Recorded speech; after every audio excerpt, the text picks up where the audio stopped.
గురుగారు, ఒక వ్యక్తి ఒక మహానుభావుడు అవటానికి కారణమయ్యే రేఖ ఏంటి? ఒక వ్యక్తి సంఘ విద్రోహ శక్తిగా మారటానికి కారణమయ్యే రేఖ ఏంటి మన హస్తంలో? రేఖ ఒక రేఖ ఉండదు. అలా కాదు, ఒక వ్యక్తి రేఖ అంటే ఒక్క రేఖ ఉండదు. మనం ఈ సమిష్టిగా ఈ అంశాలన్నిటినీ పరిగణలోకి తీసుకోవాలి. ఎందుకంటే రేఖ ఒకటే కాదు, రేఖ ఆ స్పష్టత ఆ వ్యక్తి యొక్క తెలివితేటల్ని, శారీర దారుఢ్యాన్ని, అతని యొక్క మనస్సు యొక్క స్థితిని తెలియజేస్తుంది. యోగాన్ని కూడా తెలియజేస్తుంది. అతను కీర్తి ప్రతిష్టలు పొందేటువంటి లక్షణం ఉందా లేదా అనేటువంటి రవిరేఖ తెలియజేస్తుంది. అంత మాత్రాన సరిపోదు, అంటే స్వభావం తెలియాలి మనకి.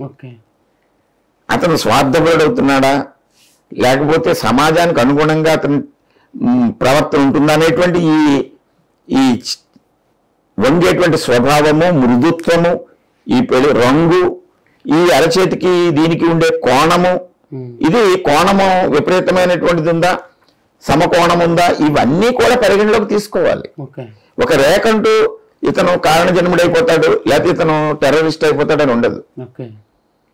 గురుదేవ్, మన హస్తంలో వివాదాస్పదమైన రేఖ ఏదైనా ఉంటుందంటారా? అంటే వివాదాస్పదం అంటే దీన్ని మనం అంచనా వేయలేం, ప్రిడిక్షన్ చేయలేం. ఈ రేఖ హృదయ రేఖ అవచ్చు, ఇలాంటి ఏదన్నా మనం అంటే ప్రిడిక్షన్ చేయలేనటువంటివి ఇంతవరకు ఏమీ ఉండవు. అంటే మనం సమన్వయం చేయటంలో మనకి అనుభవం లేకపోతే తప్ప.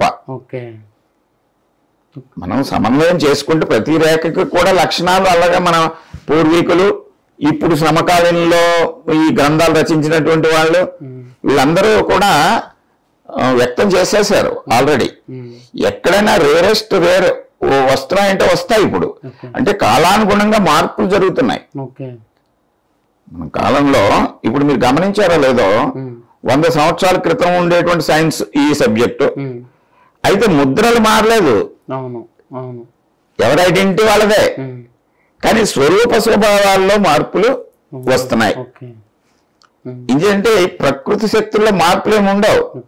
మనము ఆక్సిజన్ పీల్చాలి ఎప్పుడైనా, అంతే. ఇంకా ఇప్పుడు మనకు ప్యాషన్ పెరిగిపోయింది, లేకపోతే ఈ మనం సైన్స్ లో అభివృద్ధి చెందిపోయాం, ఇప్పుడు ఆక్సిజన్ మానేసి ఇంకోటి పీలుద్దాం అంటే కుదరదు. అలాగే ఆక్సిజన్ పీల్చాలి, కార్బన్ డైఆక్సైడ్ వదులుతాము. చెట్లు కార్బన్ డైఆక్సైడ్ పీల్చి ఆక్సిజన్ వదులుతాయి. అలాగే మనం నీరు తీసుకోవాలి. ఇంకో కొత్తది ఏదో తీసుకుందామంటే లేదు.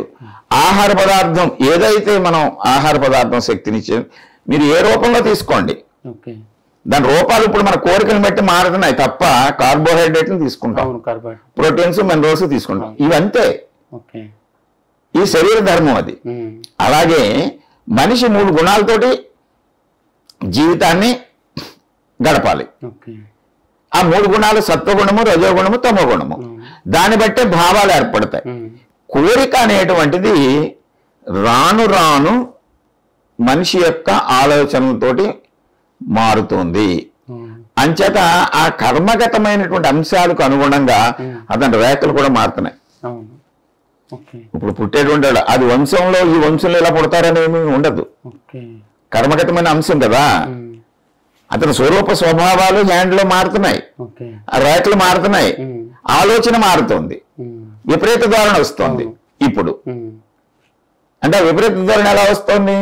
పూర్వకాలంలో ఒక వివాహం జరిగింది, అది కష్టం నష్టం ఎన్నొచ్చినా కూడా కొనసాగించారు. ఇప్పుడు వచ్చేసరికి ఆ వివాహ వ్యవస్థని చిన్నాభిన్నం అవుతోంది. దానికి కారణం ఎవరు?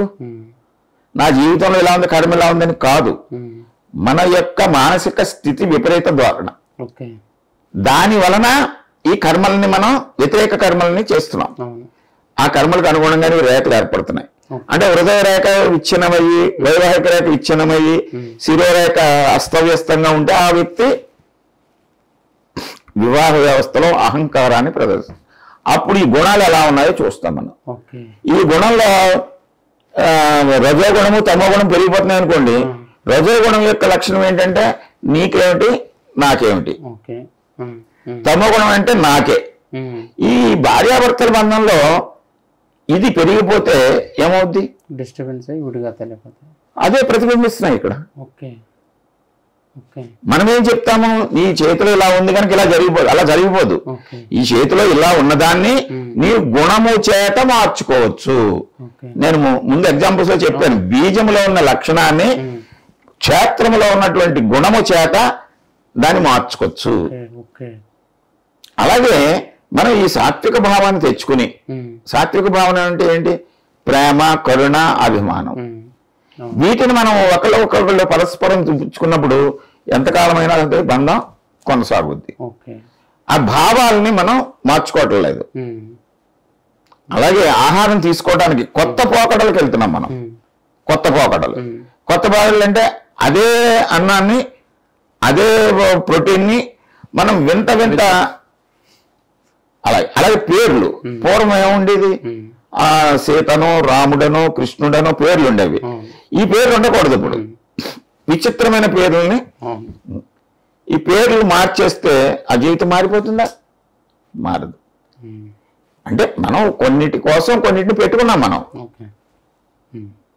ఇది మారిపోతుంది, మన మీద ప్రభావం చూపడింది భ్రమ. మన యోగము ఎలా ఉందో తెలుసుకుని దాని యోగాన్ని మనం సరి చేసుకోవచ్చు. అంటే మన కర్మని మనం సరి చేసుకోవచ్చు. ఆ లక్షణాలు ఇక్కడ ప్రతిబింబిస్తాయి. దీన్ని అంచనా వేయటం, అన్నిటినీ ప్రభావితం చేసి చూడాలి.